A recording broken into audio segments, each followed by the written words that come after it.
Hello dear student, हम लोग चलते हैं एक नए क्वेश्चन की ओर। ये क्वेश्चन क्लास 10th के चैप्टर नंबर 9 ऊंचाई एवं दूरी से लिया गया है क्वेश्चन है। ये क्वेश्चन काफ़ी महत्वपूर्ण है और एग्जामिनेशन में बार बार आते हैं। चलिए हम लोग देखते हैं इस क्वेश्चन को कैसे हल किया जाए।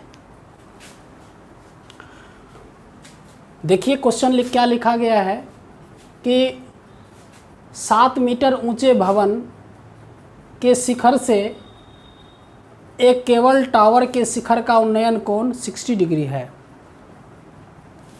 और इसके पाद का मतलब 7 मीटर ऊंचे भवन के शिखर से केबल टावर के शिखर का उन्नयन कोण 60 डिग्री और इसके मतलब केबल टावर के पाद का अवनमन कोण 45 डिग्री है। टावर की ऊंचाई निकालिए। बहुत अच्छा क्वेश्चन है। हम लोग इस प्रश्न को बनाने से पहले, हल करने से पहले इसके पिक्चर को बनाएंगे और देखेंगे कि ये पिक्चर किस प्रकार का बनता है और उसके बाद हम लोग उसके हिसाब से हम लोग ट्रिगोनोमेट्रिकल रेशियो का यूज करेंगे और देखेंगे कि हम लोग इसको हल कैसे करते हैं। तो सबसे पहला काम है कि हम इस क्वेश्चन को पढ़ के एक फ़ोटो बनाते हैं। देखिए कहता है कि 7 मीटर ऊंचे भवन।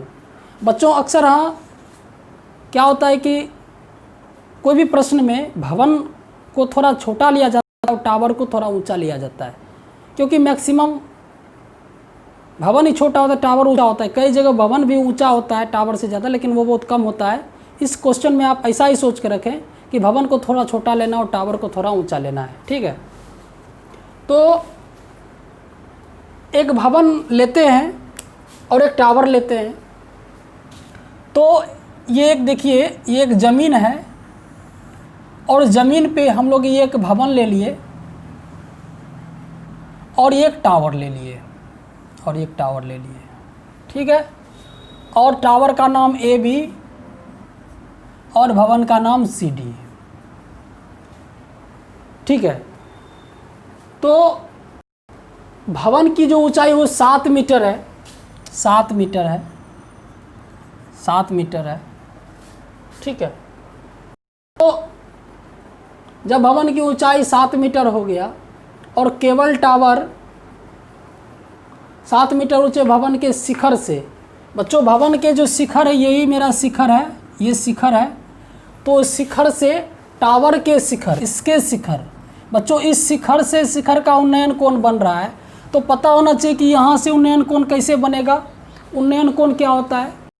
उन्नयन जो कोण होता है वो होता है क्षैतिज रेखा और दृष्टि रेखा दोनों के बीच जो एंगल फॉर्म है उसको हम लोग उन्नयन कोण कहते हैं। तो यहाँ से जो हम लोग क्षैतिज रेखा, ठीक है, इस बिंदु से हम लोग जो क्षैतिज रेखा लेंगे, देखो ये क्षैतिज रेखा हो गया और यहाँ से ये दृष्टि रेखा हो गया, इसके बीच जो मेरा उन्नयन कोण बन रहा है, ठीक है, ये जो उन्नयन कोण बन रहा है, ये उन्नयन कोण कितना बन रहा है? 60 डिग्री का बन रहा है, 60 डिग्री का बन रहा है।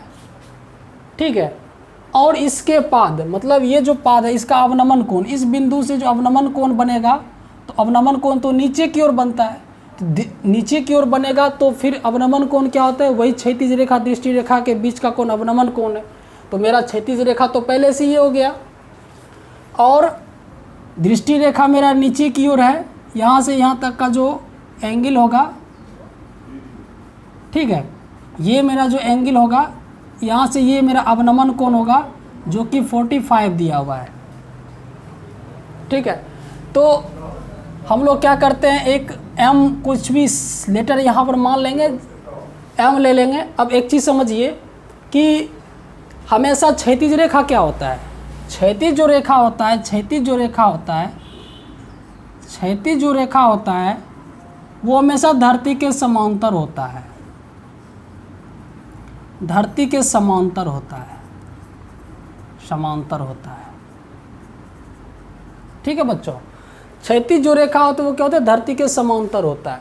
इसका मतलब ये है कि ये MC जो रेखा है वो क्या होता है? BD के समांतर होता है। अगर हम MC रेखा BD के समांतर माने अगर ये मेरा तिर्यक रेखा माने तो इस हिसाब से ये कोण और ये कोण आपस में क्या होगा, ये कोण 45 है तो ये भी मेरा क्या होगा 45 डिग्री हो जाएगा। ठीक है, और तब हम इस समकोण त्रिभुज में चल सकते हैं। वैसे तो यहाँ भी समकोण त्रिभुज बन रहा है, यहाँ भी बन रहा है समकोण त्रिभुज, और एक इधर भी बन रहा है। ठीक है, ये मेरा 90 डिग्री हो गया। तो हम लोग किस त्रिभुज में चलेंगे पहले देखते हैं।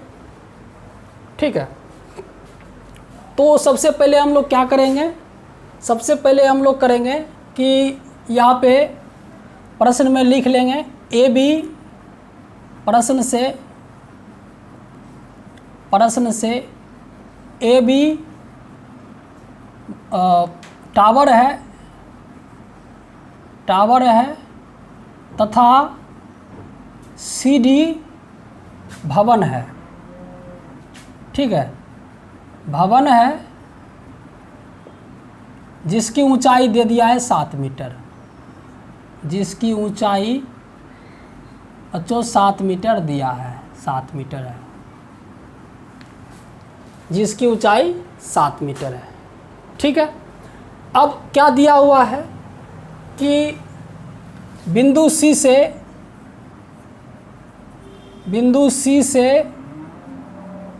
ए तथा बी तक, पहले बिंदु सी से ए तक बना उन्नयन कोण क्या है, उन्नयन जो कोण दिया हुआ है कोण ACM वो 60 डिग्री तथा बी तक, सी से ए तक हो गया उन्नयन कोण इतना, तथा बी तक बना अवनमन कोण, ये कोण कितना दिया हुआ है, कौन सा कोण अवनमन है, AMCB है ना, MCB कितना दिया हुआ है 45 डिग्री। ये तो हो गई बात जो प्रश्न में दिया गया था, यहाँ तक प्रश्न में दिया गया था। अब यहाँ हो गई निकालने वाली बात। ठीक है, तो सबसे पहले हम लोग क्या करेंगे, अब लिखेंगे चूँकि MC समांतर BD का है बच्चों, MC समांतर BD होगा। MC समांतर BD इसलिए होगा बच्चों क्योंकि MC जो है वो क्षैतिज रेखा है और क्षैतिज रेखा धरती के समांतर होती है। तो इस हिसाब से हम लोग क्या करेंगे, ये रेखाएं समांतर हो गई और तब हो गया मेरा BC एक तिर्यक रेखा होगी तथा BC तिर्यक रेखा हुई, तिर्यक रेखा है, इसीलिए क्या हो जाएगा, इसीलिए कोण MCB जो होगा वो क्या होगा, कोण CBD के बराबर होगा, बराबर 45 डिग्री। ये मेरा 45 हो गया। ठीक है, तो अब बच्चों हम क्या करेंगे, इसका मान हमारा 45 हो गया। अब हम लोग पहले क्या करेंगे, हम लोग चलेंगे त्रिभुज CDB में, त्रिभुज CDB में चलेंगे। तो इस त्रिभुज में हम लोग क्या करेंगे कि मेरा तो यहाँ पे लंब तो दिया हुआ है, हमको पहले आधार प्राप्त करने हैं, और जो आधार प्राप्त हो जाएगा तो मेरा ये भी मान उतना ही होगा क्योंकि ये रेखा इस रेखा के समांतर है और ये परपेंडिकुलर है और ये भी परपेंडिकुलर है। तो